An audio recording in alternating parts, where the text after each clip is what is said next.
Tahimik na tiniis ni Althea ang mga pang-aalipusta ng pamilyang kanyang pinakasalan habang itinatago ang tunay niyang pagkatao bilang isang bilyonaryang tagapagmana. Ngunit sa araw na siya'y tuluyang itinaboy at dinurog ang kanyang dangal, isang makapangyarihang ama ang kumilos upang baligtarin ang kapalaran ng lahat. Hanggang saan ang pagbabayad kapag ang minamaliit nila ay siya palang may hawak ng tunay na kapangyarihan? Nabasag ang katahimikan sa loob ng malawak na mansyon ng mga Santillan nang biglang mabasag ang isang kupita ng alak. Kumalat sa puting-puti at makintab na sahig ang mamahaling red wine. Animoy dugong dumanak sa gitna ng karangyaan. Hindi man lang nagulat si Althea. Sanay na siya. Ang kumirot lang ay ang kanyang puso. Isang kirot na pamilyar na sa kanya sa loob ng 1 taon nilang pagsasama ni Rafael. Mula sa itaas ng engrandeng hagdanan, isang malamig na boses ang bumasag sa kanyang pagkatulala. Ano pang tinitingin-tingin mo dyan? Hindi mo ba nakikitang nadumihan ng sahig? Si Doña Isabela Santillan. Ang biyena niyang kailanman ay hindi siya tinuring na parte ng pamilya. Nakataas ang isang kilay nito. Ang mga matay puno ng paghamak habang nakatingin sa kanya mula ulo hanggang paa. Dali-daling kumuha ng basahan si Thea mula sa kusina at nagsimulang lumuhod para punasan ang natapong alak. Ngunit bago pa man niya maibaba ang basahan, isang sapatos na may takong ang marahas na tumapak dito. "Huwag mong gamitin yan," utos ni Doña Isabela. Ang boses ay singtalim ng patalim. "Kamay mo ang gamitin mo. Tutal, yan lang naman ang puhunan ng mga mahihirap na tulad mo. Ang lakas ng katawan." Napalunok si Thea. Naramdaman niya ang panginginig ng kanyang mga kamay. Sa harap niya, nakikita niya ang pagngisi sa mga labi ng kanyang biyenan. Isang ngising nagpapakita ng lubos na kasiyahan sa pagpapahirap sa kanya. "Narinig mo ba ako?" "Oo po." Halos pabulong na sagot ni Thea. Itinabi niya ang basahan at sinimulang gamitin ang sariling mga kamay para punasan ang sahig. Ang lamig ng marmol ay tila gumapang sa kanyang buong katawan, ngunit mas malamig pa rin ang titig ng babaeng nasa harapan niya. "Tandaan mo ito, Althea," sabi ni Doña Isabela, habang pinapanood ang bawat galaw niya. "Kahit kailan, hinding-hindi ka magiging isang Santillan. Basura ka lang na pinulot ng anak ko sa kung saang lupalop, at ang basura, sa sahig lang ang lugar." Tumalikod na ito at naglakad paakyat ng hagdanan. Iniwan si Thea na nakaluhod, habang ang mga luhang kanina pa niya pinipigilan ay nagsimula ng pumatak at humalo sa alak na kanyang pinupunasan. Habang nakayuko, ang isip niya ay biglang lumipad pabalik sa nakaraan. 1 taon na ang nakalipas, ngunit parang kahapon lang. Naalala niya ang isang hapon sa isang simpleng parke sa Maynila. Magkahawak kamay sila ni Rafael habang pinapanood ang paglubog ng araw. Walang mansyon, walang karangyaan. Tanging silang dalawa lang at ang simple nilang pagmamahalan. Iyon ang akala niya. "Thea," sabi ni Rafael noon, habang hinahawi ang buhok na tumatabing sa kanyang muka. "Pangako, mamahalin kita habang buhay. Kahit anong mangyari, poprotektahan kita." Naniwala siya. Ang mga salitang iyon ang naging kalasag niya. Iyon ang dahilan kung bakit pumayag siyang itago ang kanyang tunay na pagkatao. Na siya, si Althea Gomez, ay ang nag-iisang anak at tagapagmana ng bilyonaryong si Don Miguel Gomez. Nais niyang patunayan na ang pag-ibig niya ay totoo. Hindi dahil sa pera. Nais niyang maranasan ang isang simpleng buhay sa piling ng lalaking mahal niya. Pero ang pangakong yon ay tila bula na naglaho sa hangin. Isang matinis na boses ang pumutol sa kanyang pagbabalik tanaw. "Hoy babae, tapos ka na bang magdrama dyan?" Si Sofia ang nakababatang kapatid ni Rafael. Nakapamewang ito sa kanyang harapan. Ang mukha ay puno ng pagkainis.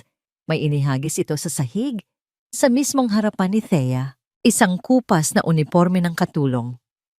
Iyan ang isuot mo mamaya. Huwag kang mag-ilusyon na isasama ka namin sa party bilang pamilya. Ang papel mo doon ay tagasilbi. Naiintindihan mo? Hindi na sumagot si Thea. Tumango na lang siya habang pinupulot ang damit na may amoy ng lumang aparador. Pagod na siyang makipagtalo. Pagod na ang puso niya sa sakit. Tumayo siya at naglakad papasok sa maliit na kwarto sa likod ng kusina na nagsisilbing silid niya. Hindi siya pinayagang matulog sa master's bedroom kasama si Rafael. Dahil ayon kay Doña Isabela, hindi siya karapat-dapat. Nang gabing iyon, habang yakap-yakap ang mga tuhod sa gilid ng kama, bumukas ng marahan ng pinto. Pumasok si Rafael. Maingat na isinara ang pinto na parang isang magnanakaw sa sarili niyang pamamahay. Umupo ito sa tabi niya at hinawakan ang kanyang kamay. Ang mga kamay ni Rafael ay mainit, pero ang hawak nito ay tila laging nagmamadali, laging may takot. Thea, pasensya ka na kay Mama at Sofia, pabulong niyang sabi. Hindi umimik si Thea. Ano pa bang sasabihin niya na hindi pa niya nasasabi dati?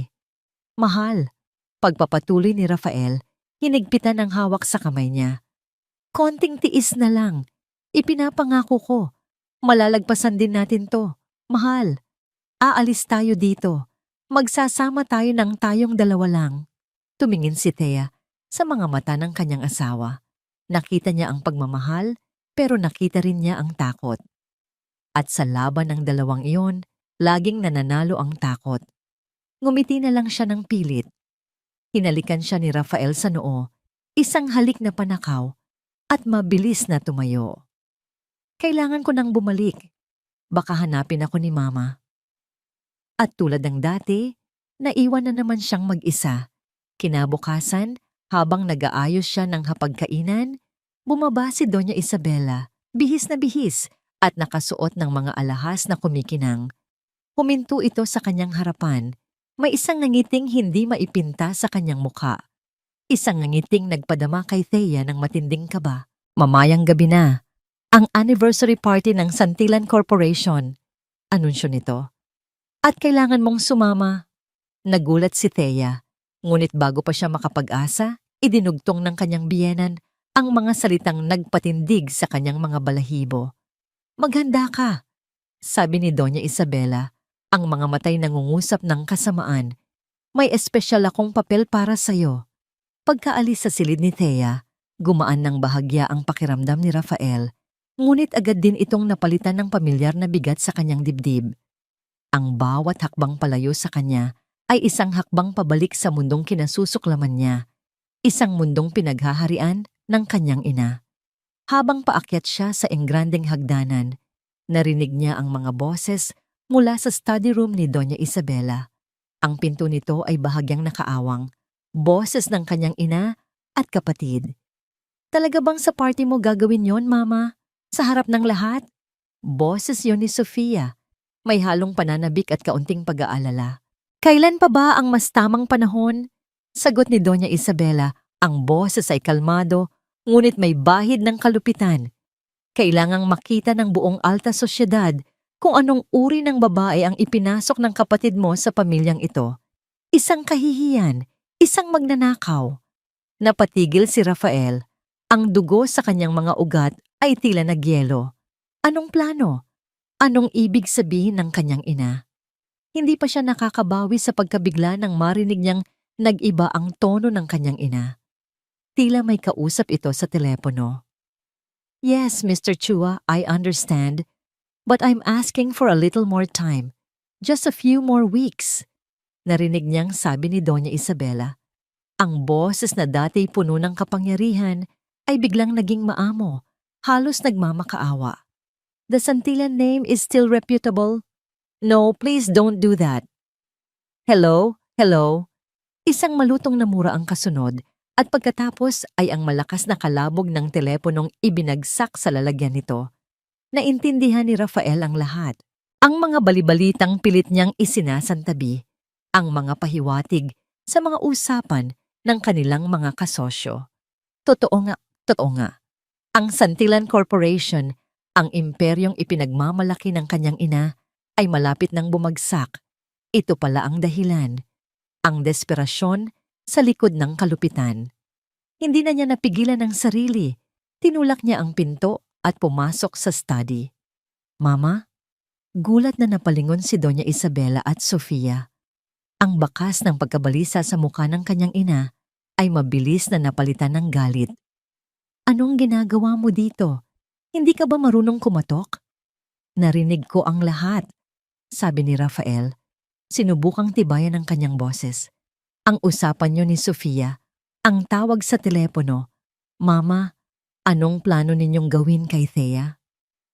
Tumayo si Doña Isabela at dahan-dahang lumapit sa kanya. Ang bawat hakbang ay tila isang babala.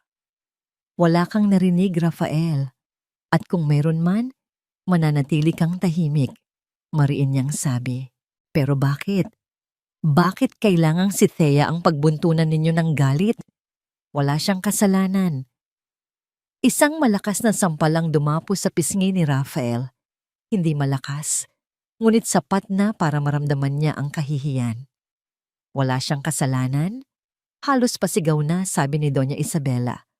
Dahil sa kanya, nasira ang lahat.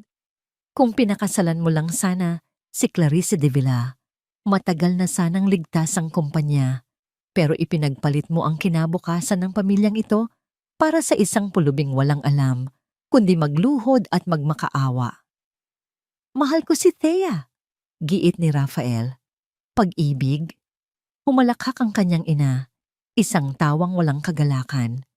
Ang pag-ibig ba na yan ang magbabayad sa mga utang natin? Ang pag-ibig ba na yan ang magpapakain sa'yo kapag wala na tayong lahat? Gusto mo bang mamulot ng basura kasama ng asawa mo sa kalsada? Natameme si Rafael. Tumama sa pinakasensitibong parte ng kanyang pagkatao, ang mga salita ng ina. Ang takot na mawala ang lahat ng kanyang kinalakihan kung meron ka pang natitirang katiting na utang na loob sa pamilyang ito. Dugtong ni Doña Isabela. Susunod ka sa plano ko, mananahimik ka dahil ito na ang huling paraan para mailigtas ang pangalan natin. Natalo, yumuko na lang si Rafael at walang imik na lumabas ng silid. Kinabukasan, ang bigat ng mga lihim na yon ay tila isang malaking bato sa kanyang dibdib. Nakita niya si Thea na tahimik na naglilinis sa sala, walang kamalay-malay sa bagyong paparating. Gusto niya itong yakapin, ilayo, itakas. Pero paano? Saan sila pupunta? Anong ipapakain niya dito? Biglang pumasok si Sofia sa sala. May dalang isang malaking paper bag mula sa isang sikat na designer. Look, kuya, masayang sabi nito. Bagay ba sa akin ang isusuot ko para sa party mamaya?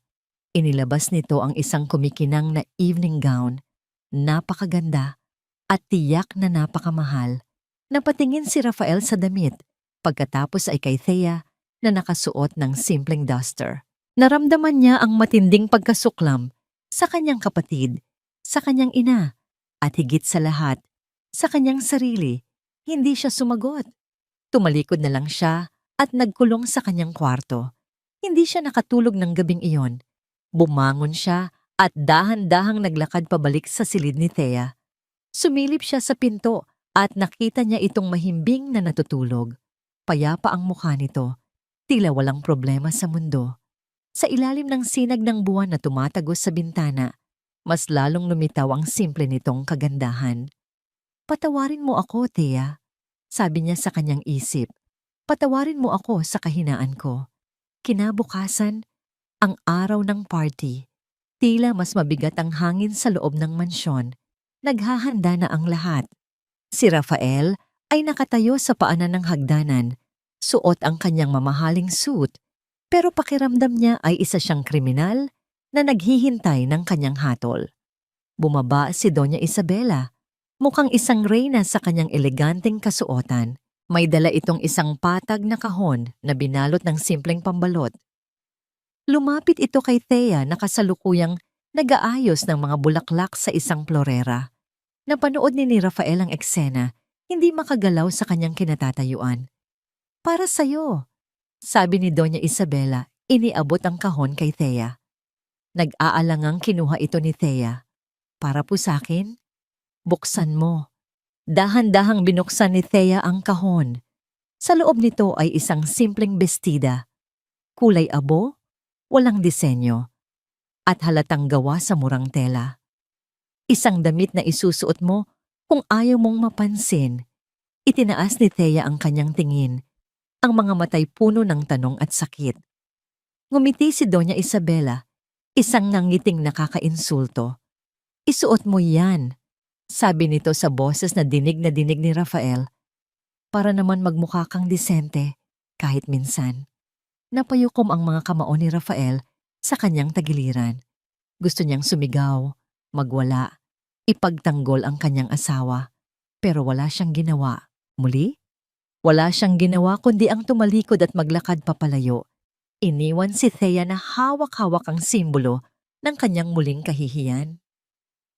Hawak-hawak ni Thea ang kulay abong bestida sa harap ng isang maliit at bahagyang may kalumaang salamin sa kanyang silid. Ito ang damit na isusuot niya sa isa sa pinakamalaking pagtitipon ng alta sosyedad. Isang panunuya. Isang malinaw na mensahe mula sa kanyang biyenan. Sa isang iglap, gusto niyang itapon ito, sunugin, at magkulong na lang sa kwarto.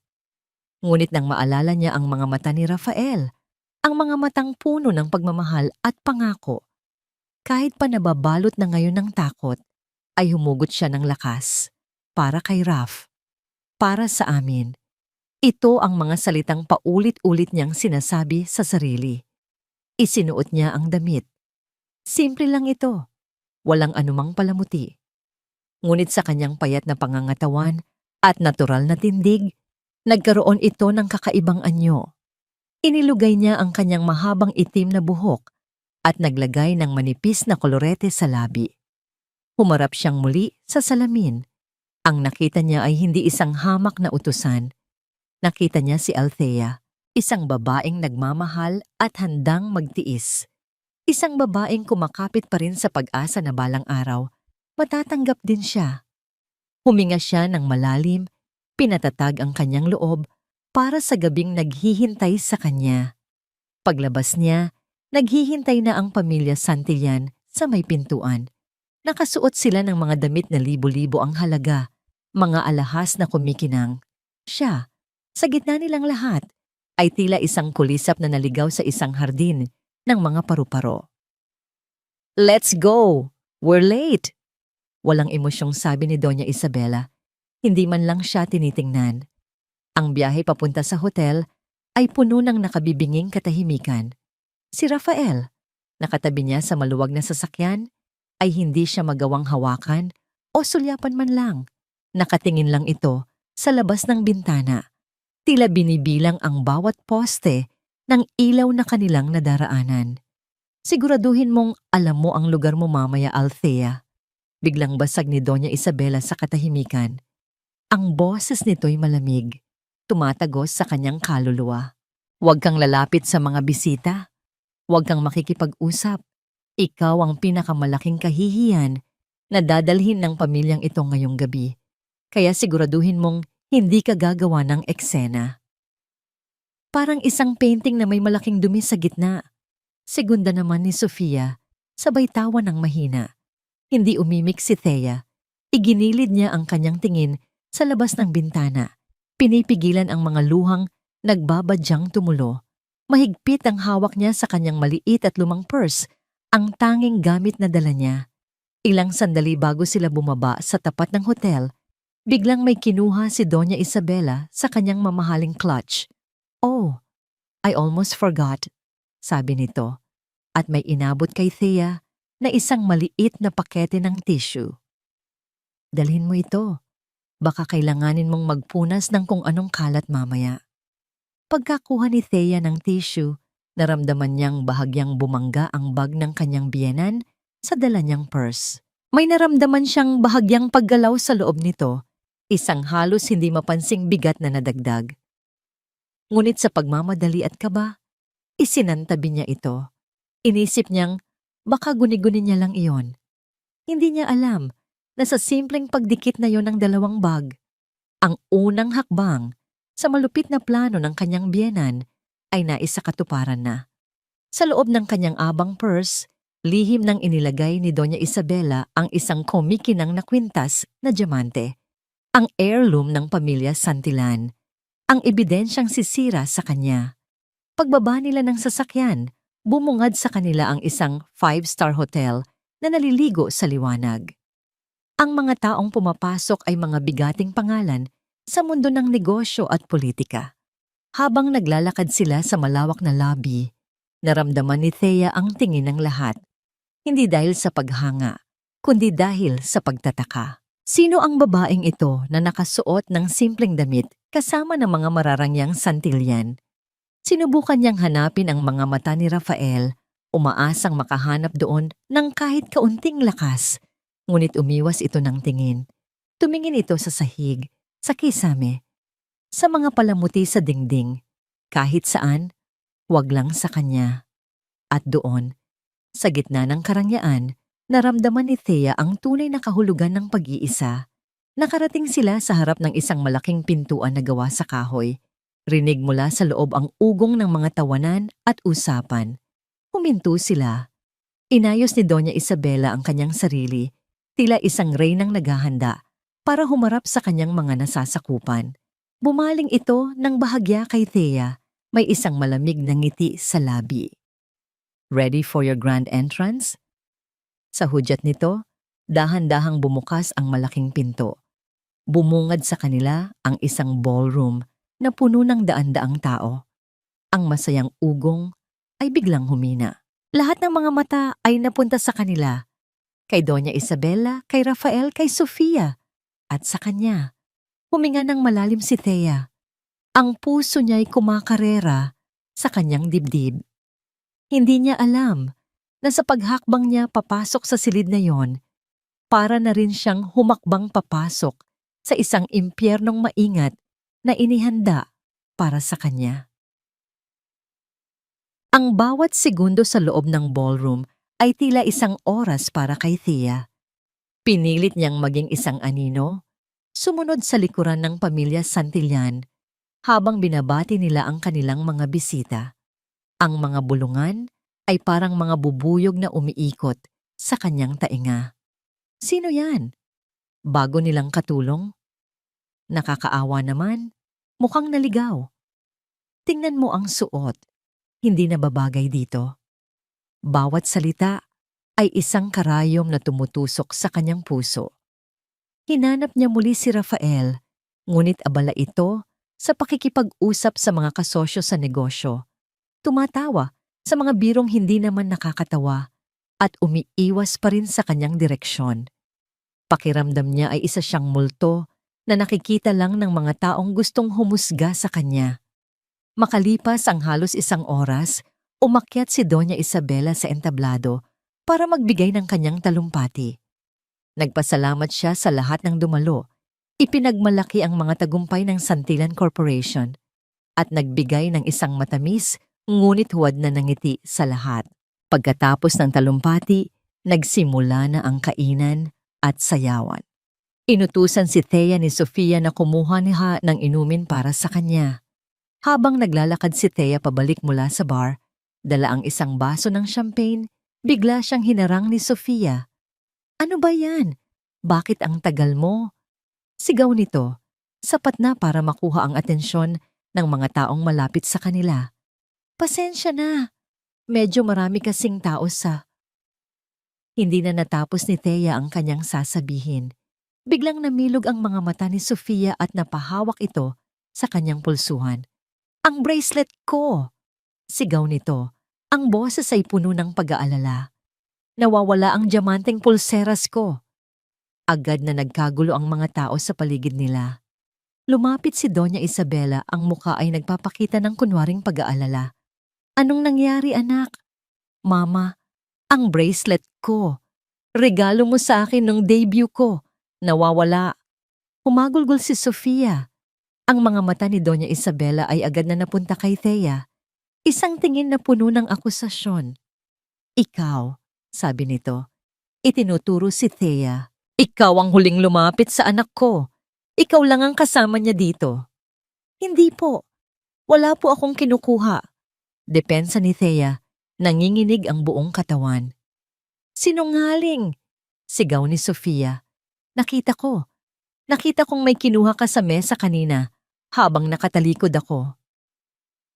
Ang mga bulungan ay naging mga sigawan. Ang mga tingin ng pagtataka ay naging mga tingin ng pagkamuhi. Tingnan ang bag niya, sigaw ng isang bisita. Oo, buksan ang dala niyang purse. Lumapit si Doña Isabela kay Thea. Kung wala kang itinatago, ibigay mo sa akin ang bag mo. Utos nito. Pero wala po talaga. Pagmamakaawa ni Thea. Isang security guard ng hotel, ang marahas na humablot sa purse na mahigpit niyang hawak. Itinaob nito ang lahat ng laman sa isang maliit na mesa. Isang lumang pitaka, isang suklay, at ang pakete ng tissue na ibinigay ni Doña Isabela. At kasama ng mga ito, isang kumikinang na pulseras na diamante. Natahimik ang lahat, at pagkatapos, isang malakas na hiyawan ng pagkagulat. Magnanakaw, sigaw ni Sofia, itinuturo ang pulseras. Yan nga, yan ang bracelet ko. Hindi sa akin yan. Hindi ko alam kung paano yan napunta dyan. Naiiyak na sabi ni Thea. Tumingin siya kay Rafael, nagmamakaawa. Raf, maniwala ka sa akin. Hindi ko yan kinuha. Si Rafael ay nakatayo sa di kalayuan, ang mukhay putlang-putla, tila isang estatwang hindi makagalaw. Nakita ni Thea ang sakit sa mga mata nito, ngunit wala itong ginawa. Yumuko lang ito, hindi makatingin sa kanya. At sa sandaling iyon, gumuho ang mundo ni Thea. Hindi pa ako nakasisiguro, sabi ni Doña Isabela sa malakas na boses para marinig ng lahat. Baka may iba pa siyang itinago. Mga gwardiya, kapkapan ninyo siya. Ano po? Gulat na tanong ng hepe ng seguridad. Pero ma'am, bingi ka ba? Sabi ko, kapkapan ninyo siya. Hubarin ninyo ang suot niyang yan para makita ng lahat kung anong klaseng ahas ang pinatuloy namin sa aming pamamahay. Dalawang malalaking gwardiya ang lumapit at humawak sa magkabilang braso ni Thea. Nagpumiglas siya, umiiyak, sumisigaw. Wag po, maawa po kayo. Rafael, tulungan mo ako. Pero walang nakarinig, o marahil walang gustong makinig. Sa harap ng daan-daang matang mapanghusga, sa gitna ng mga naglalakihang ilaw ng ballroom, marahas na hinubad ng mga gwardiya ang kanyang kulay abong bestida. Naiwan siyang nakasuot ng kanyang manipis na panloob na damit. Ang bawat flash ng kamera mula sa mga cellphone, ang bawat halakhak, ang bawat salitang magnanakaw at walang hiya ay tumagos sa kanyang pagkatao. Naramdaman niya ang ultimong kahihiyan, isang sakit na mas matindi pa sa anumang pisikal na pananakit. At sa buong panahong iyon, si Rafael Santillan, ang lalaking nangakong poprotektahan siya, ay nanatiling nakatayo roon, nakayuko, isang duwag. Itapon niyo na yan palabas, utos ni Doña Isabela sa mga gwardiya, tila isang basurang ipinatatapon. Kinaladkad siya ng mga gwardiya palabas ng hotel sa kabila ng kanyang pag-iyak at pagmamakaawa. Bago isara ang pinto, huli niyang nakita ang nagtatagumpay ng ngiti sa mga labi ni Doña Isabela at Sofia. Ibinagsak siya sa sementadong bangketa. At kasabay noon, nagsimulang bumuhos ang malakas na ulan. Malamig, malakas. Tila nakikidalamhati sa nasira niyang puso at nawasak niyang pagkatao. Doon, sa gitna ng dilim at sa ilalim ng rumaragas ang ulan, napahagulgol si Thea. Wala na siyang asawa, wala na siyang dignidad, wala nang natira sa kanya. Talo na siya. Sa loob ng kanyang minimalist, ngunit eleganteng penthouse na tanaw, ang buong Kalakhang, Maynila, tahimik na nakaupo si Don Miguel Gomez sa kanyang leather armchair. Hawak niya ang isang baso ng whiskey, ngunit hindi niya ito iniinom. Ang kanyang mga mata ay nakatutok sa malaking bintana, Pinapanood ang pagbuhos ng ulan na tila naghuhugas sa mga kasalanan ng syudad. Siya ay isang lalaking nabubuhay sa anino, sa kabila ng pagiging isa sa pinakamakapangyarihang tao sa buong Asya. Ang kanyang yaman ay hindi nasusukat. Ang kanyang impluwensya ay walang hangganan. Ngunit iisa lang ang kanyang tunay na kayamanan, ang kanyang nag-iisang kahinaan, ang kanyang anak, si Althea. Biglang tumunog ang kanyang personal na telepono. Isang tunog na bihirang marinig sa loob ng silid na yon. Isang partikular na ringtone na nakalaan lamang sa iisang tao. Ang pinagkakatiwalaan niyang tauhan na inatasan niyang bantayan ang bawat galaw ng kanyang anak mula sa malayo. Dahan-dahan niyang kinuha ang telepono. Nagsalita. Ang boses niya ay kalmado, ngunit may bigat na kayang magpayanig ng isang buong boardroom. Walang pagbati, walang paligoy-ligoy. "Sir, may nangyari po kay Ma'am Thea." Sa loob ng ilang segundo, tanging ang tunog lang ng ulan sa bintana ang maririnig. Ang kalmadong mukha ni Don Miguel ay dahan-dahang nagbago. Ang kanyang mga mata, na dati parang isang malalim na luwa, ay biglang naging isang nagngangalit na bulkan. "Ipadala mo sa akin ang lahat," utos niya. Ang bawat salita ay may diin at bigat. Ilang sandali lang, sunod-sunod na pumasok ang mga mensahe sa kanyang telepono. Mga litrato, mga video, ang bawat isa ay tila isang patalim na sumasaksak sa kanyang puso. Ang video ng kanyang anak na inaakusahang magnanakaw. Ang litrato ng kanyang hubad na katawan sa harap ng daan-daang tao. Ang video kung saan kinaladkad siya palabas at itinapon sa bangketa. Nabitawan ni Don Miguel ang baso ng whiskey. Nabasag ito sa sahig. Ang mamahaling alak ay kumalat. Kahalintulad ng alak na pinunasan ng kanyang anak gamit ang sariling mga kamay. Isang malalim at nakakatakot na galit ang gumapang sa kanyang buong pagkatao. Isang galit na matagal na niyang hindi naramdaman. Ang galit ng isang ama na nakitang sinaktan ng kanyang pinakamamahal na anak. Hindi na siya nagsayang ng oras.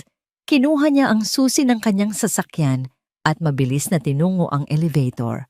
Habang pababa, ang tanging nasa isip niya ay ang mukha ng kanyang umiiyak na anak. Pinaarurot niya ang kanyang itim at walang plakang sasakyan sa gitna ng malakas na ulan. Hindi alintana ang madulas na kalsada. Sinundan niya ang lokasyon na ipinadala sa kanya. Sa bawat metro na kanyang tinatakbo, mas lalong tumitindi ang apoy sa kanyang dibdib. Ang pamilya Santillan. Ang pangalang yon ay paulit-ulit na umalingaw-ngaw sa kanyang isipan. Isang pangalang buburahin niya sa mapa. Ilang minuto lang, natanaw na niya ang isang figura sa di kalayuan. Nakaupo sa bangketa sa tapat ng isang marangyang hotel. Basang-basa, nanginginig. Niyayakap ang sarili. Ang kanyang prinsesa. Ang kanyang Thea. Marahan niyang itinigil ang sasakyan sa tapat nito. Bumaba siya, hindi inalintana ang malakas na ulan.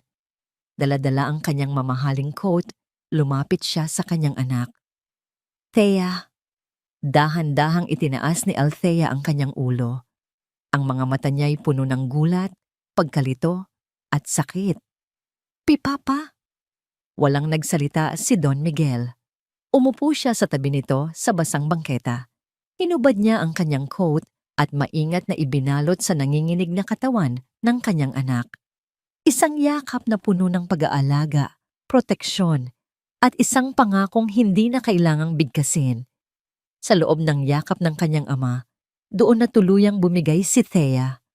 Humagulgol siya ng napakalakas, isang iyak na naglalaman ng lahat ng sakit, kahihiyan, at pagtataksil na kanyang naranasan. Hindi nagsalita si Don Miguel, hinayaan niya lang itong umiyak. Habang yakap-yakap ang kanyang anak, ang kanyang mga mata ay nakatingin sa marangyang hotel sa kanilang harapan. Ang bawat ilaw nito ay tila isang pangungutya.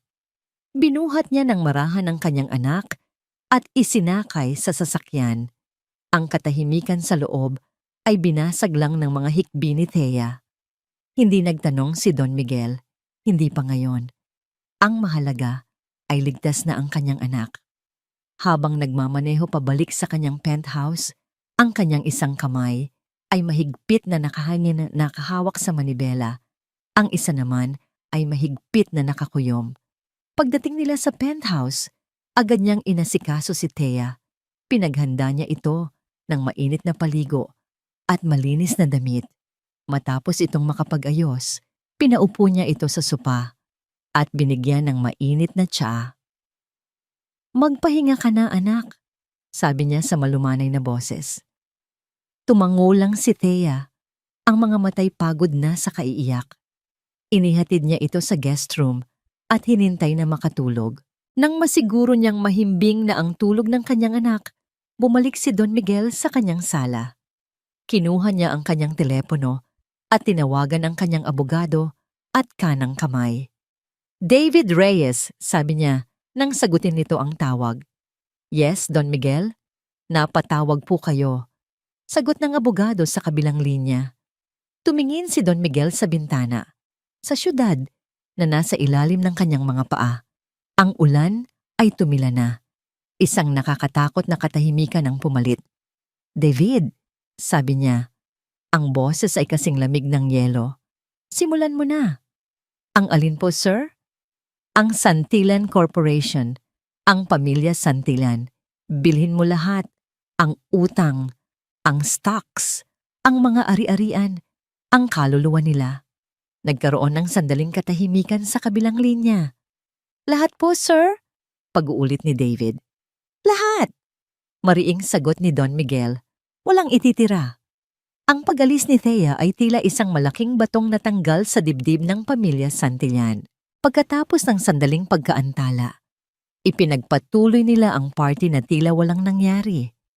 Ang mga bisita, matapos ang sandaling pagkabigla, ay bumalik sa pagkukunwari, nakipag-usap, tumawa, at uminom. Ngunit ang kanilang mga mata ay palihim na sumusulyap sa pamilya Santillan, nag-uusap sa kanilang mga isipan. Para kay Doña Isabela, ito ay isang ganap na tagumpay. Nakaupo siya sa kanyang mesa, taas noo, hawak ang isang kupita ng champagne. Ang bawat pagbati mula sa mga bisita ay tila isang palakpak sa kanyang matagumpay na palabas. "You handled that so well, Isabela," sabi ng isang matandang donya, isang malapit niyang kaibigan. Nakakatakot talaga ang mga desperadong tao ngayon, pumasok sa pamilya para lang magnakaw.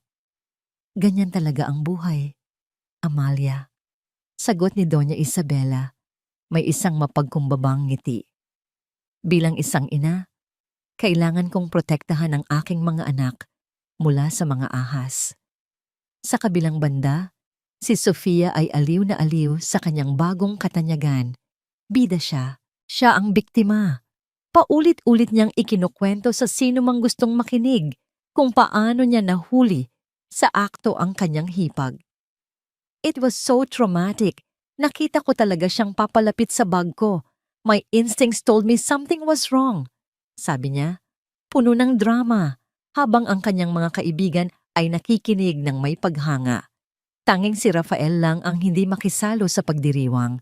Nakaupo siya sa isang sulok, hawak ang isang baso ng alak na hindi niya iniinom. Ang imahe ni Thea, ang kanyang mga matang nagmamakaawa, ang kanyang katawang nanginginig sa kahihiyan, ay paulit-ulit na bumabalik sa kanyang isipan. "Kuya, ano ka ba? Cheer up," sabi ni Sofia, lumapit sa kanya. "Wala na ang bruha. Dapat nga magsaya tayo." Iniwan natin siya sa labas, sa gitna ng ulan. Halos pabulong na, sabi ni Rafael. "She deserved it," mabilis na sagot ni Sofia. "Halika na. Let's dance." Hinila siya ni Sofia, ngunit hindi siya nagpatinag. Wala siyang lakas, wala siyang gana.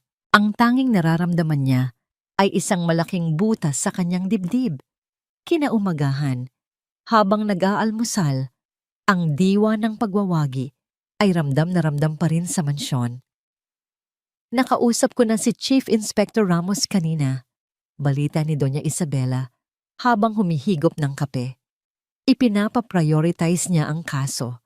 Bukod sa bracelet ni Sofia, opisyal ko na ring ipinareport na nawawala ang family heirloom natin, ang diamond necklace.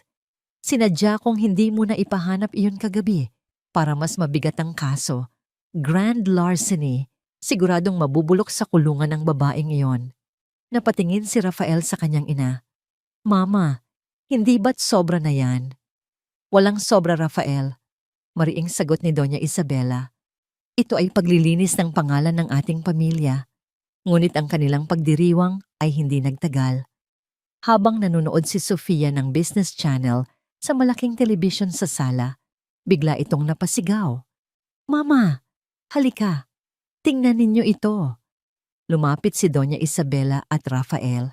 Sa screen, nakasulat sa malalaking pulang letra, Santillan Corp. San shares plummet in early trading. Anong ibig sabihin niyan? Tanong ni Doña Isabela, hindi makapaniwala. Bago pa man may makasagot, tumunog ang telepono ni Doña Isabela, ang kanyang stockbroker. Isabela, anong nangyayari? May isang malaking entity na nagbebenta ng bulto-bultong shares ninyo? Nagpapanik na ang market. Sigaw ng broker sa kabilang linya. Sino? Anong entity? Hindi namin alam. Wala silang pangalan. MG Holdings lang ang nakalagay. They're dumping everything. Babagsak ang presyo ninyo sa sahig. Nabitawan ni Doña Isabela ang telepono. Kasabay noon, tumunog naman ang telepono ni Rafael, isa sa mga pinakamalaking kliyente ng kanilang kumpanya. Raf, I'm sorry. We have to pull out our partnership. May narinig kaming hindi maganda tungkol sa financial stability ninyo. We can't risk it, sabi ng kliyente. Ang boses ay formal at malamig. Pagkababa niya ng tawag, isa na namang tawag ang pumasok. At isa pa. At isa pa. Sunod-sunod. Lahat ay pare-pareho ang sinasabi. Lahat ay bumibitaw. Lahat ay tumatalikod. Ang mansyon na kanina lang ay puno ng diwa ng tagumpay, ay biglang napuno ng tensyon at takot. Sino ang gumagawa nito sa atin? Pasigaw na tanong ni Doña Isabela. Ang mukhay namumutla. May gusto bang sumira sa atin? Ang huling dagok ay dumating sa pamamagitan ng isang text message sa telepono ni Doña Isabela.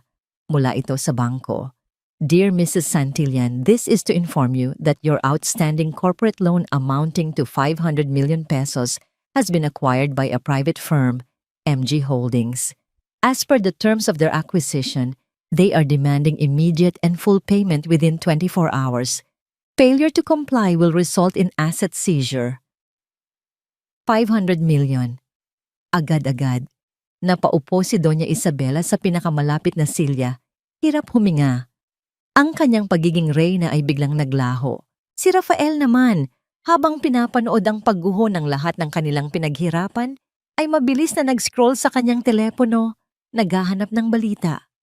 At doon niya nakita isang article mula sa isang kilalang financial blog. Ang headline, The Ghost Investor. Who is MG Holdings and why are they targeting Santillan Corp? Dali-dali siyang lumapit sa kanyang ina. Ang mga kamay ay nanginginig.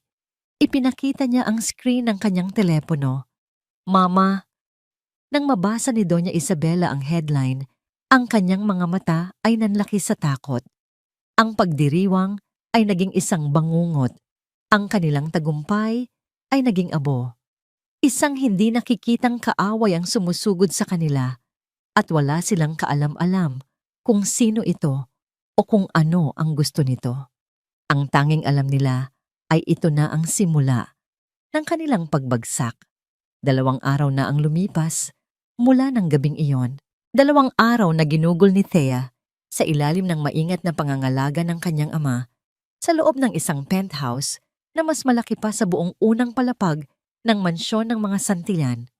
Ang mga sugat sa kanyang katawan ay wala na, ngunit ang mga sugat sa kanyang puso at alaala ay sariwa pa rin. Sa 2 araw, sa kauna-unahang pagkakataon, nagkaroon siya ng lakas na bumangon at maglakad-lakad sa loob ng malawak na tahanan. Dinala siya ng kanyang mga paa sa isang silid na hindi niya pa napapasok. Ang personal na aklatan ni Don Miguel. Pagpasok niya, napanganga siya. Mula sahig hanggang kisame, ang mga dingding ay puno ng libu-libong libro. Sa gitna ay isang malaking mesa na gawa sa mahogany. Sa ibabaw nito, maingat na nakaayos ang mga pinakasariwang pahayagan at business magazines. Dahil sa kuryosidad, lumapit siya. Ang mga pangalan sa headline ay tila tumalon at sumampal sa kanya. Santillan Corp on the verge of collapse. Mystery firm MG Holdings wages war on Santillan Empire. Santillan's face financial ruin. Sunod-sunod niyang binasa ang mga artikulo. Ang bawat salita ay naglalarawan ng isang pamilyang nasa bingit ng pagkawasak. Ang parehong pamilyang halos wasakin din siya. Isang kakaibang emosyon ang gumapang sa kanya. Hindi ito purong saya. Ito ay isang halo ng mapait na kasiyahan at ng natitirang sakit. Interesado ka ba sa mga balita? Isang pamilyar na boses ang bumasag sa kanyang pag-iisip. Nakatayo sa may pintuan ng kanyang ama. Si Don Miguel. May dalang dalawang tasa ng mainit na tsokolate. Inilapag niya ang isa sa tabi ni Thea. Papa, ano po itong MG Holdings? Tanong ni Thea, ang boses ay nanginginig ng bahagya. Umupo si Don Miguel sa tapat niya. Tinitigan siya nito ng may pagmamahal at lungkot. Ang hustisya, anak, ay may iba't ibang paraan ng pagpapakita. Mahinahon niyang sabi. Ang ginawa nila sa'yo, hindi yun simpleng pagkakamali. Iyon ay isang kasamaan. At ang kasamaan ay dapat pinagbabayaran. Pero, ang buong kumpanya, ang buong pamilya, hindi ito paghihiganti, anak. Pagputol ni Don Miguel, ang kanyang boses ay biglang naging seryoso at may bigat. Ito ay pagbibigay ng hustisya. Tinapakan nila ang iyong dignidad. Ipinahiya ka nila sa paraang hindi katanggap-tanggap. Ang ginagawa ko ay pagbawi lamang sa kung ano ang nararapat. Tinatanggal ko sa kanila ang kapangyarihang ginamit nila para manakit ng iba.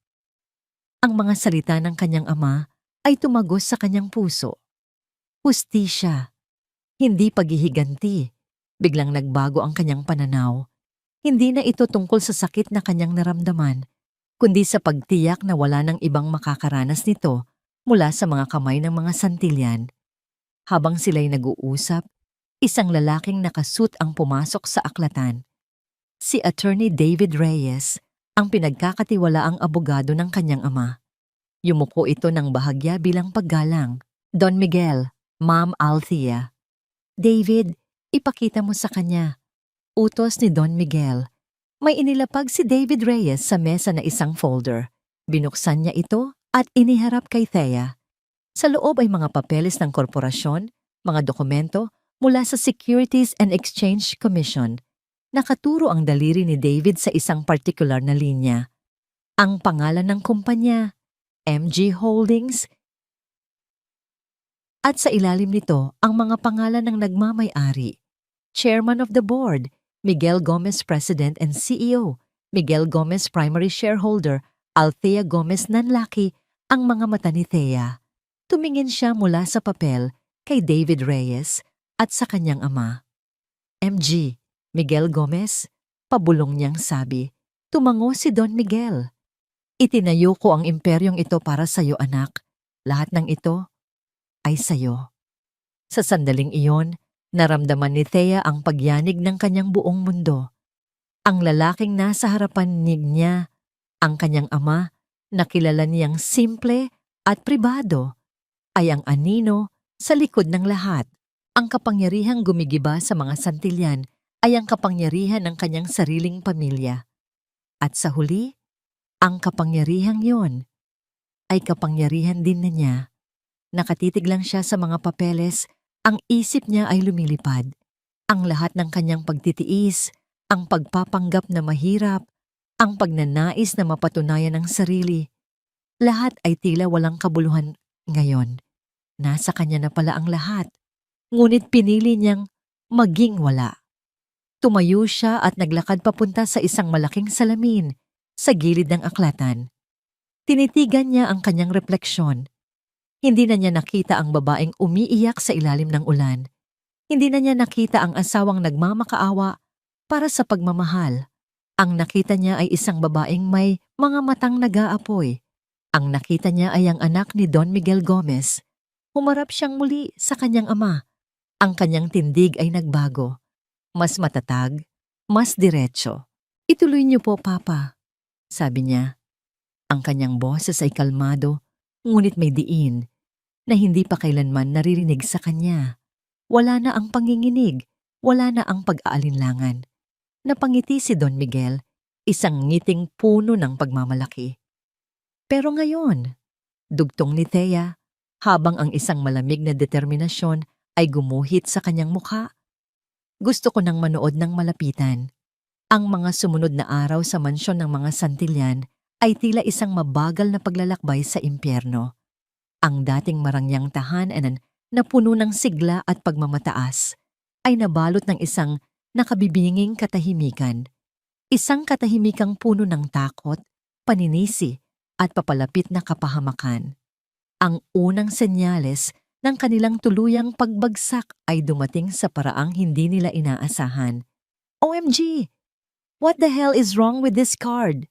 Sigaw ni Sofia mula sa sala matapos subukang bumili online ng pinakabagong designer bag. "Declined? Paanong naging declined ang black card ko?" Sinubukan din ni Doña Isabela ang kanyang sariling mga credit card. Isa-isa. Lahat declined. "May problema sa bangko," sabi niya. Pilit pinapakalma ang sarili, ngunit ang panginginig ng kanyang kamay habang hawak ang telepono ay hindi maitatago. Ngunit nang tumawag siya sa bangko, isang malamig na boses mula sa customer service ang sumagot. "I'm sorry, Doña Isabela, but all your family's accounts have been frozen due to the sudden and massive outstanding debt claimed against your primary corporation." Nabitawan ni Doña Isabela ang telepono. Frozen. Ang salitang yon ay tila isang hatol ng kamatayan. Ang kanilang daan-daang milyong piso, ang kanilang salbabida, ay bigla na lang naging yelo. Sinubukan ni Rafael na gawin ang tanging bagay na nasa isip niya. Nagkulong siya sa kanyang kwarto at paulit-ulit na tinawagan ang numero ni Thea. Gusto niyang humingi ng tawad. Gusto niyang magmakaawa. Gusto niyang sabihin na nagsisisi siya. Ngunit sa bawat pag-dial niya, iisa lang ang kanyang naririnig. "The number you have dialed is no longer in service." Binura na siya ni Thea sa buhay nito. Ganoon kadali. Isang patunay na ang babaeng minahal at sinaktan niya ay may kakayahang magpatuloy habang siya ay naiiwang nakakulong sa impyernong sila mismo ang gumawa. Ang pinakamatinding dagok ay dumating makalipas ang isang araw. Nagising sila sa ingay ng maraming tao sa labas ng kanilang gate. Mga mamamahayag, mga cameramen, lahat ay nagkakagulo, sinusubukang makakuha ng litrato o pahayag. "Ano na naman ito?" Inis na tanong ni Doña Isabela habang sumisilip sa bintana. Binuksan ni Rafael ang telebisyon at inilipat sa isang news channel. Ang kanyang puso ay tila huminto sa pagtibok. Ang headline, "Santillan Foundation, iniimbestigahan para sa malawakang korupsyon." Isang anonymous source daw ang nagbigay ng mga dokumento sa media na nagpapatunay na milyon-milyong piso mula sa charity foundation na pinamumunuan ni Doña Isabela, ang pundasyon na nagbigay sa kanya ng reputasyon bilang isang pilantropo, ay napunta sa kanilang mga personal na bank account. Isang krimeng perpektong isinagawa at perpektong ibinunyag. Iyon na ang huling pako sa kanilang kabaong. Ang kanilang pera ay nawala. Ang kanilang mga kasosyo ay nawala. At ngayon, ang kanilang pangalan at dangal ay dinurog at ginawang putik para pagpiestahan ng buong bansa. Hindi na napigilan ni Rafael ang sarili. Ang lahat ng galit, pagsisisi at takot na kinimkim niya sa loob ng ilang araw ay biglang sumabog. Hinarap niya ang kanyang ina na tulala habang pinapanood ang balita. Masaya na po ba kayo, Mama? Nagsimula siya. Ang boses ay nanginginig sa galit. Tumingin si Doña Isabela sa kanya, ang mga matay nanlilisik. Huwag mo akong sisimulan, Rafael. Hindi. Ngayon ninyo ako pakinggan, sigaw ni Rafael sa kauna-unahang pagkakataon sa buong buhay niya.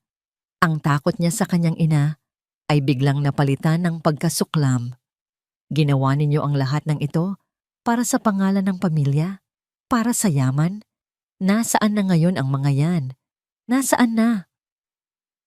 Itinuro niya ang gate na pinagkakaguluhan ng media. Tingnan ninyo. Iyan ang napala natin sa pagmamataas ninyo. Iyan ang resulta ng pagpapahirap ninyo sa isang inosenteng tao. Huwag mong isisisi sa akin ang lahat. Kasalanan mo ito. Kung hindi ka nagpakasal sa pulubing iyon, ang pangalan niya ay Thea. Putol ni Rafael. Ang mga luha ay nagsimula nang mamuo sa kanyang mga mata. At mas mayaman pa ang kaluluwa niya kaysa sa ating lahat dito. Minahal niya ako ng totoo. At anong ginawa ko?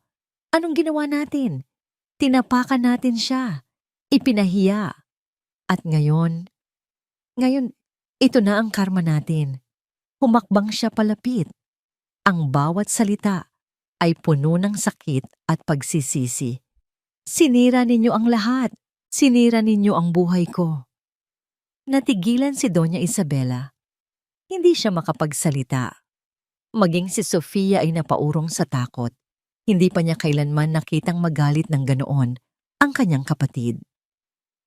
Sa gitna ng kanilang mainit na pagtatalo, isang puting van mula sa korte ang huminto sa tapat ng kanilang gate. Isang lalaking nakauniporme ang bumaba. Hindi pinansin ang mga reporter at naglakad papunta sa kanilang dambuhalang tarangkahan. May idinikit itong isang malaking papel. Natahimik silang lahat sa loob. Maging ang mga reporter sa labas ay napahinto at itinutok ang kanilang mga kamera sa papel na yon. Lumabas si Rafael sa pinto.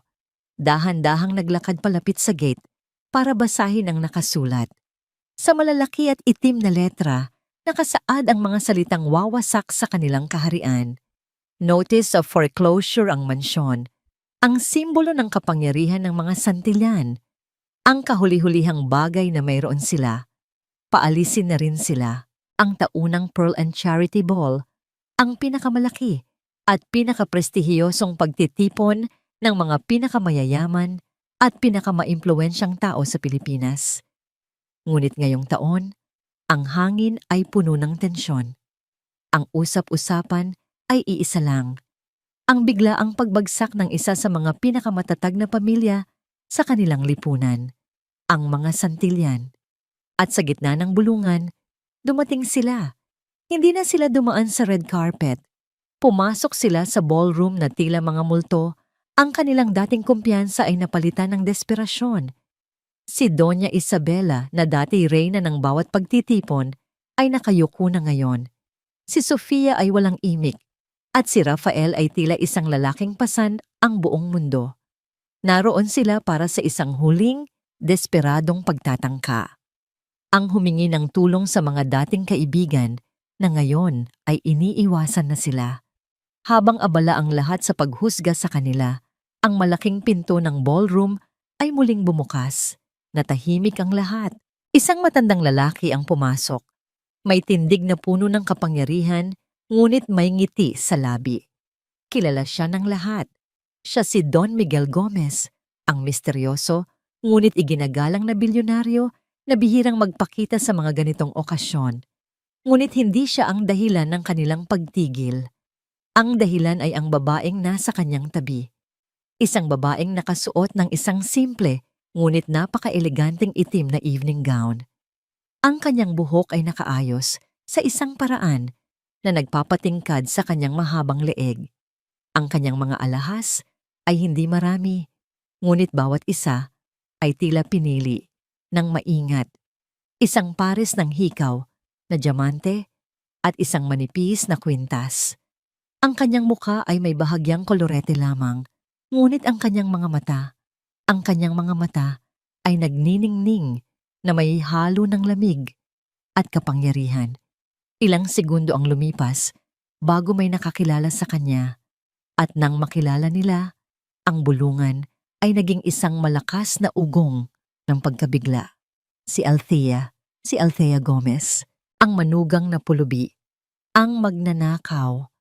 Ngunit ang babaeng nasa harapan nila ngayon ay malayong malayo sa babaeng kanilang hinusgahan at pinagtawanan. Hindi na siya isang anino, siya ngayon ang liwanag.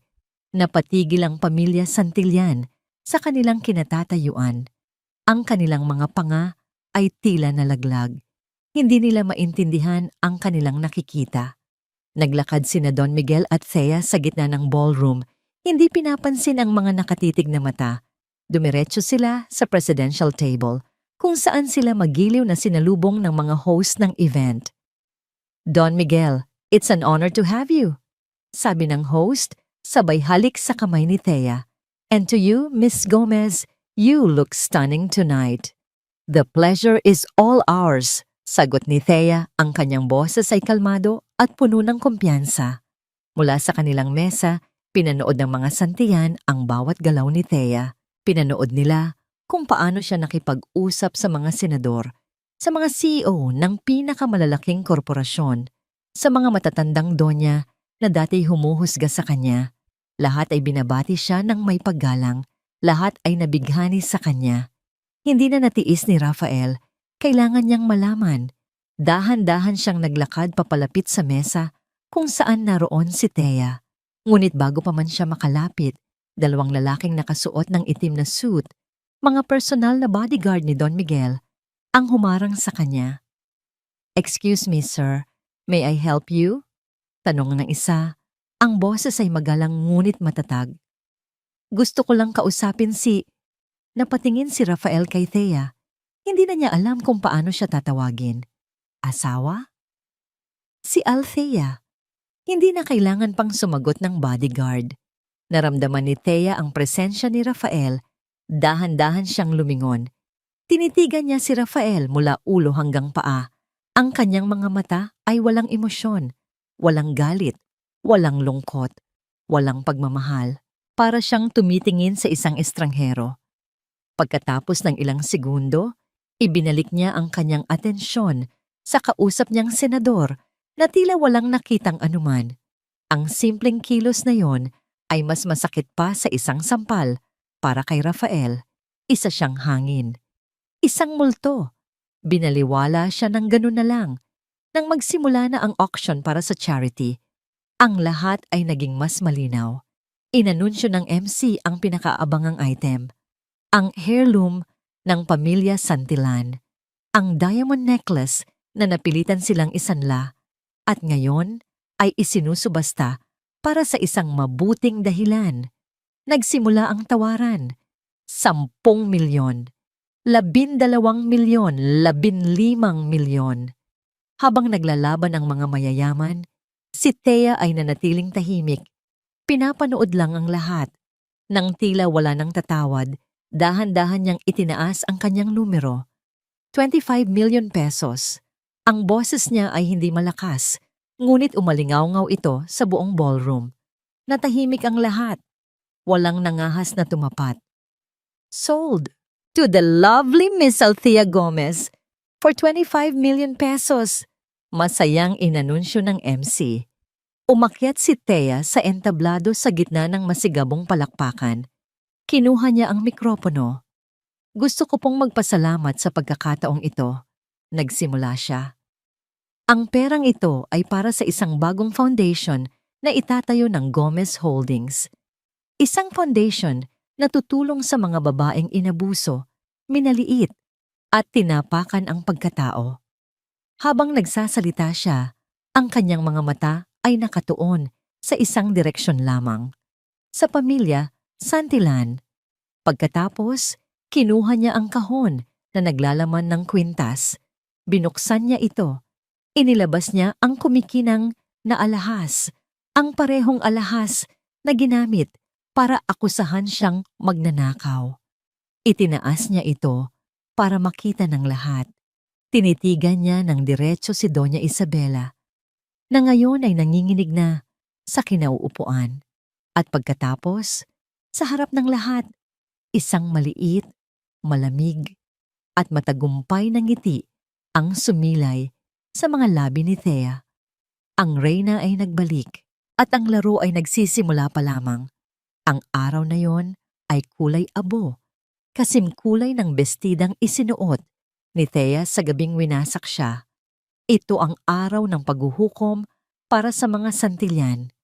Mula sa bintana ng ikalawang palapag, pinanood ni Doña Isabela ang mga kargador na walang awang inilalabas ang mga gamit na inipon niya sa loob ng 40 taon.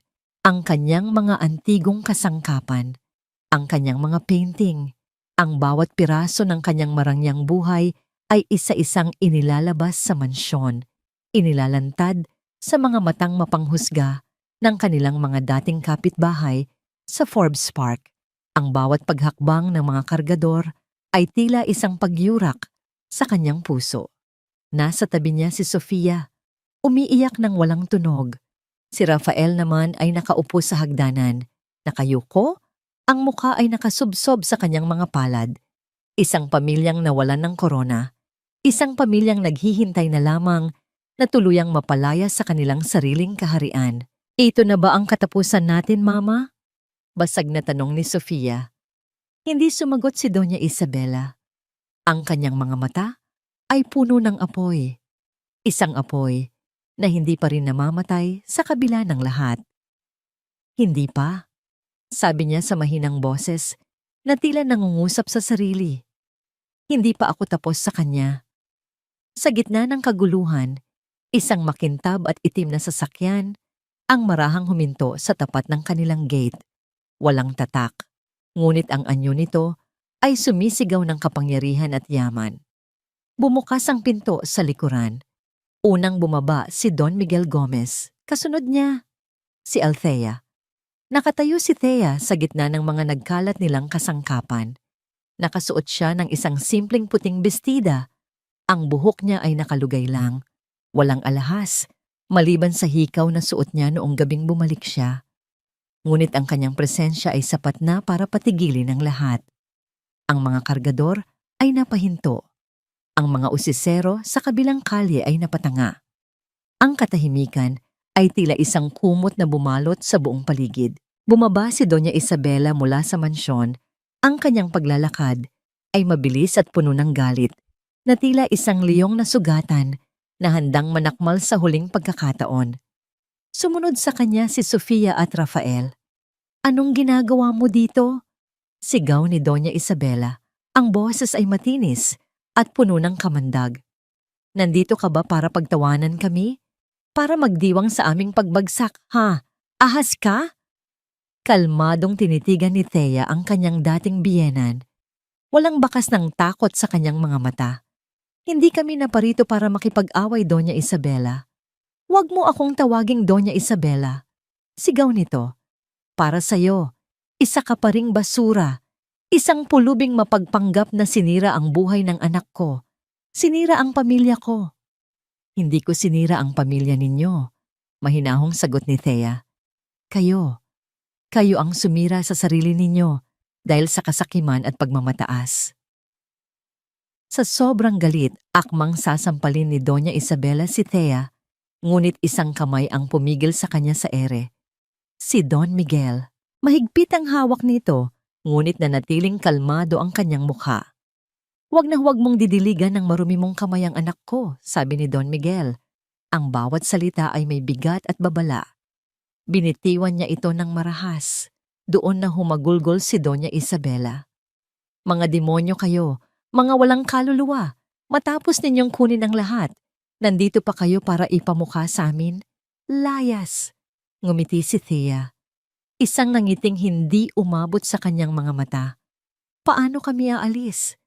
Nandito kami para tingnan ang bago naming pag-aari." Natigilan si Doña Isabela. Maging si Rafael ay napaangat ng tingin. Anong ibig mong sabihin?" Lumapit si Attorney David Reyes, na kanina pa tahimik na nakatayo sa likuran, at iniabot ang isang folder kay Rafael. Nanginginig na binuksan ito ni Rafael. Sa loob ay ang titulo ng lupa at bahay. At sa ilalim ng pangalan ng bagong may-ari, malinaw na nakasulat, Althea Gomez, ang kumpanyang bumili ng lahat ng utang namin. Ang MG Holdings. Kayo? Nauutal na tanong ni Rafael, nakatingin kay Don Miguel, ngunit si Thea ang sumagot. At ang kwintas na ginamit ninyo para ipahamak ako, sabi niya, habang inilalabas ni David Reyes ang isang tablet. Akala ninyo, perpekto ang plano ninyo? Pinindot ni David ang play. Sa screen, isang malinaw na kuha mula sa CCTV camera ng hotel ang ipinakita. Ang eksena bago sila pumasok sa ballroom. Nakatalikod si Thea at kitang-kita ang mabilis ngunit malinaw na paggalaw ng kamay ni Doña Isabela, ang pagbukas nito sa purse ni Thea at ang paghulog ng isang kumikinang na bagay sa loob nito. Namilog ang mga mata ni Sofia, napaurong siya na tila nakakita ng multo. Si Doña Isabela ay natulala. Walang salitang lumabas sa kanyang bibig. Huling-huli sa akto. Si Rafael naman, matapos mapanood ang katotohanan, ay dahan-dahang napaluhod sa lupa. Ang muka ay puno ng kahihiyahiyan at pagsisisi. Totoo pala.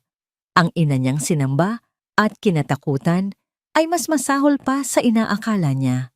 Lahat ng ito, sabi ni Thea, ang boses ay matatag na ngayon, ay dahil sa isang kasinungalingan. Isang kasinungalingang binuo ninyo para lang mapanatili ang isang pangalang nabubulok na pala sa loob. Tumingin si Don Miguel sa mansyon, sa mga kagamitang nagkalat at sa pamilyang ngayong nasa lupa na. Ang bahay na ito, sabi niya, ang boses ay umalingaw-ngaw sa katahimikan, ay regalo ko para sa aking anak. Sa sandaling iyon, kasabay ng pagbagsak ng huling pag-asa ng mga santilan, isang tunog ang pumailan lang sa hangin. Ang tunog ng sirena ng pulis. Isang police car ang huminto sa tapat ng gate. Bumaba ang 2 unipormadong pulis. Ang lahat, pati ang mga reporter sa labas, ay inakalang si Thea ang kanilang sadya dahil sa kasong isinampa ni Doña Isabela. Naglakad ang hepe ng pulisya papasok ng gate. Nilampasan niya si Thea. Nilampasan niya si Rafael. Huminto siya sa harap ni Doña Isabela at Sofia. Doña Isabela Santillan, Sofia Santillan? Tanong ng pulis. Inaaresto po namin kayo. Ano? Bakit? Gulat na tanong ni Doña Isabela. Para sa mga kasong perjury, slander at malicious prosecution, mayroon kaming sapat na ebidensya kasama na ang video na ito na nagpapatunay na nagsinungaling kayo sa inyong opisyal na salaysay at nagtanim ng ebidensya para ipahamak si Ginang Althea Gomez. Ang huling paghuhukom ay dumating na, ngunit hindi sa paraang inaasahan nila. Isang linggo matapos arestuhin sina Doña Isabela at Sofia, isang formal na liham ang dumating sa opisina ni Thea sa Gomez Holdings. Galing ito sa abogado ni Rafael, isang pakiusap, isang huling pagkakataon na makipag-usap. Sa loob ng isang araw, pinag-isipan niya ito. Isang parte niya ang nagsasabing wala nang dapat pag-usapan. Ngunit ang isang parte, ang bahaging naghahanap ng tuluyang kapayapaan, ang nagsabing kailangan niya ito. Hindi para sa kanya, kundi para sa sarili niya. Pumayag siya sa isang kondisyon, sa isang lugar na publiko, at siya ang pipili. Pinili niya ang isang maliit at tahimik na coffee shop sa kanto ng isang hindi gaanong abalang kalye sa Makati. Isang lugar na neutral, walang masasakit na alaala. Nauna siyang dumating. Umupo siya sa isang mesa sa may bintana kung saan tanaw niya ang mga taong naglalakad sa labas. Bawat isa ay may sariling kwento, may sariling laban. Humigop siya ng kanyang kape, kalmado ang kanyang puso. Wala na ang kaba, wala na ang sakit. Tanging isang tahimik na pagtanggap na lang ang naroon. Ilang minuto pa, pumasok si Rafael. Kung hindi niya ito inaasahan, marahil ay hindi na niya ito makikilala. Ang dating makisig at aroganting Rafael Santillan ay naglaho na. Ang lalaking nakatayo ngayon sa may pinto ay mas payat, Ang kanyang mga balikat ay nakayuko na, tila may mabigat na pasanin. May maitim na bilog sa ilalim ng kanyang mga mata. Ang kanyang suot ay simple lang, isang plain na polo shirt at pantalon na halatang hindi na galing sa mga mamahaling tindahan. Naglakad ito papalapit. Ang bawat hakbang ay tila mabigat. Umupo ito sa tapat niya, hindi makatingin, nang diretso sa kanyang mga mata. "Tia," sabi nito, ang boses ay paos at mahina. "Salamat sa pagpayag mo." Tumangulang si Thea. Hinintay niya itong magsalita. "Kumusta ka?" tanong nito. Isang tanong na halatang pilit. "Maayos ako," simpleng sagot ni Thea. "Ikaw?" Ang tanong na yon ay tila isang gripo na nagbukas sa lahat ng kanyang kinikimkim. "Maayos? Hindi ko na alam, Thea. Si Mama at Sofia." "Nasa kulungan sila. Walang gustong magpiyansa. Ang lahat ng kaibigan namin bigla na lang naglaho. Ang mansyon, ipinagbili na ng kumpanya ninyo. Ako? Nagtatrabaho ako ngayon bilang isang clerk sa isang maliit na kumpanya. Sapat lang para makakain at makapagbayad ng upa sa isang maliit na apartment." Nakikinig lang si Thea. Ang kanyang mukha ay walang mababakas na emosyon. Hindi siya naaawa, ngunit hindi rin siya natutuwa. Para siyang isang doktor na nakikinig sa sintomas ng isang pasyente. "Lahat ng ito, kasalanan ko." Pagpapatuloy ni Rafael, ang boses ay nagsimula ng manginig. "Dapat pinrotektahan kita. Dapat ipinaglaban kita. Pero naging duwag ako, Thea. Takot akong mawala ang lahat ng karangyaan. Pero ngayong wala na ang lahat ng yon, doon ko naintindihan. Ang pinakamahalagang nawala sa akin ay ikaw." Dahan-dahan, sa harap ng lahat ng tao sa coffee shop, tumayo si Rafael, lumipat sa tabi niya at lumuhod. Hinawakan nito ang kanyang mga kamay. Malamig at nanginginig. Ang mga luha ay malaya nang dumadaloy sa kanyang mga pisngi. "Thea, patawarin mo ako." Humagulgol ito. "Pakiusap, patawarin mo ako. Alam kong wala akong karapatan, pero mahal pa rin kita. Mahal na mahal kita. Bigyan mo ako ng isa pang pagkakataon. Magsimula tayo ulit. Kahit walang pera, kahit walang mansyon, tayong dalawa lang.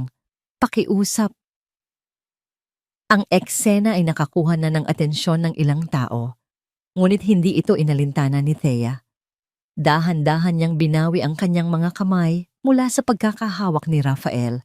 Kinuha niya ang isang brown envelope na nasa tabi niya at marahang ipinatong sa mesa. Tumingin si Rafael sa envelope, pagkatapos ay sa kanya ang mukha'y puno ng pagkalito. Binuksan nito ang envelope. Sa loob, isang set ng mga dokumento, annulment papers, at sa dulo ng bawat papel, sa ibabaw ng kanyang pangalan, ay mayroon ng pirma. Ang pirma ni Althea Gomez. Napaangat ang tingin ni Rafael. Ang kanyang mukha ay puno ng sakit at pagkabigo. Doon, sa wakas, nagsalita si Thea. Ang kanyang boses ay malinaw, mahinahon, at pinal. "Pinapatawad kita, Raf," sabi niya, habang nakatingin ng diretso sa kanyang mga mata. "Hindi para sa'yo, kundi para sa sarili ko. Para sa kapayapaan ng puso ko." Isang munting pag-asa ang sumilay sa mga mata ni Rafael, ngunit agad din itong pinatay ng mga sumunod na salita ni Thea. "Pero ang pagmamahal ko," dugtong niya, ang bawat salita ay tila isang huling pako sa kanilang nakaraan. "Matagal nang namatay, sa gabing iniwan mo ako, sa gitna ng ulan." Tumayo si Thea. Hindi na niya tiningnan pa ang mga dokumento o ang lalaking nakaluhod pa rin sa sahig, wasak at talunan. Tumalikod siya at nagsimulang maglakad papalabas ng coffee shop. Hindi siya lumingon ni isang beses. Ang bawat hakbang niya palayo ay isang hakbang patungo sa kanyang bagong simula, malaya mula sa mga anino ng kahapon. 6 na buwan ang lumipas. Ang dating mansyon ng mga Santillan sa Forbes Park ay sumailalim sa isang malaking pagbabago. Ang madilim at mabigat na aura nito ay napalitan ng liwanag at pag-asa. Ang mga pader ay pininturahan ng puti, ang hardin ay napuno ng mga makukulay na bulaklak, at ang loob ay ginawang moderno at maaliwalas. Hindi na ito isang pribadong tahanan. Ito na ngayon ang Thea's Haven, ang punong tanggapan ng bagong foundation na itinatag ni Althea Gomez. Isang lugar na nagbibigay ng kanlungan, legal na tulong, at panibagong pag-asa para sa mga babaeng nakaranas ng pang-aabuso. Sa malawak na function hall, sa harap ng mga miyembro ng media, mga donor, at ng mga unang benepisyaryo ng kanyang foundation, tumayo si Althea sa isang entablado, hindi bilang isang biktima, kundi bilang isang tagapagsalita ng pag-asa. Ang bawat isa sa atin ay may kwento. Nagsimula siya, ang kanyang boses ay malinaw at puno ng damdamin. May mga kwentong puno ng saya at may mga kwentong puno ng sakit. Ang pinakamahalagang natutunan ko sa aking sariling kwento ay ito. Ang ating halaga bilang isang tao ay hindi nasusukat sa opinyon ng iba. Hindi ito nasusukat sa yaman na mayroon tayo o sa pangalan na ating dinadala. Ang tunay nating halaga ay nasa ating kakayahang bumangon matapos madapa, sa ating lakas na harapin ang bukas, at sa ating dignidad na hinding-hindi natin hahayaang may manakaw na sinuman. Ang kanyang mga salita ay tumagos sa puso ng bawat nakikinig. Sa isang sulok, tahimik na nakatayo si Don Miguel. Ang kanyang mga mata ay puno ng pagmamalaki habang pinapanood ang kanyang anak na ngayon ay ganap ng isang reyna. Hindi ng yaman, kundi ng kanyang sariling tadhana. Sa isa namang iglap, ipinakita ang isang maikling eksena sa isang maliit at masikip na apartment sa isang hindi kilalang lugar sa Maynila. Nag-aaway na naman sina Doña Isabela at Sofia na pansamantalang nakalaya matapos magpiyansa gamit ang natitira nilang kakarampot na pera. "Kasalanan mo ito," sigaw ni Sofia. "Kung hindi dahil sa'yo, hindi sana tayo nagkaganito. Abat ako pa ang sinisi mo," ganti ni Doña Isabela. "Pareho lang tayong nagkamali. Ngayon, manahimik ka at kumain ka na lang ng noodles na yan. Sila ay mga anino na lamang ng kanilang dating pagkatao, habang buhay na nakakulong sa kulungang sila mismo ang lumikha." Bumalik ang eksena kay Thea. Pagkatapos ng kanyang talumpati, nilapitan siya ng mga taong gusto siyang batiin. Ang kanyang ngiti ay totoo. Ang kanyang mga tawa ay magaan. Ito ang kaligayahang hindi kayang bilhin ng pera. Ang kaligayahang nagmumula sa pagkakaroon ng layunin sa buhay. Nang matapos na ang lahat at paalis na ang mga bisita, mag-isang naglakad si Thea papunta sa isang malawak na balkonahe sa ikalawang palapag. Ito ang parehong balkonahe kung saan madalas siyang umiyak noon ng mag-isa. Ngunit ngayon, habang tanaw niya ang papalubog na araw sa kalangitan ng Maynila, wala nang bakas ng luha sa kanyang mga mata. Tanging kapayapaan. Inilabas niya ang kanyang telepono at tiningnan ang isang litrato. Isang litrato niya kasama si Rafael noong mga panahong simple pa ang lahat.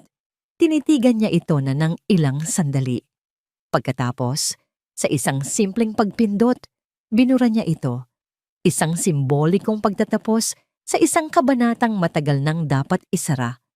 Huminga siya ng malalim, nilanghap ang sariwang hangin. Hindi na siya si Althea Santillan, ang asawang martir. Hindi na rin siya si Althea Gomez, ang tagapagmanang nagtatago. Siya si Althea, isang babaeng buo, isang babaeng malaya, isang babaeng handa nang isulat ang kanyang susunod na kabanata.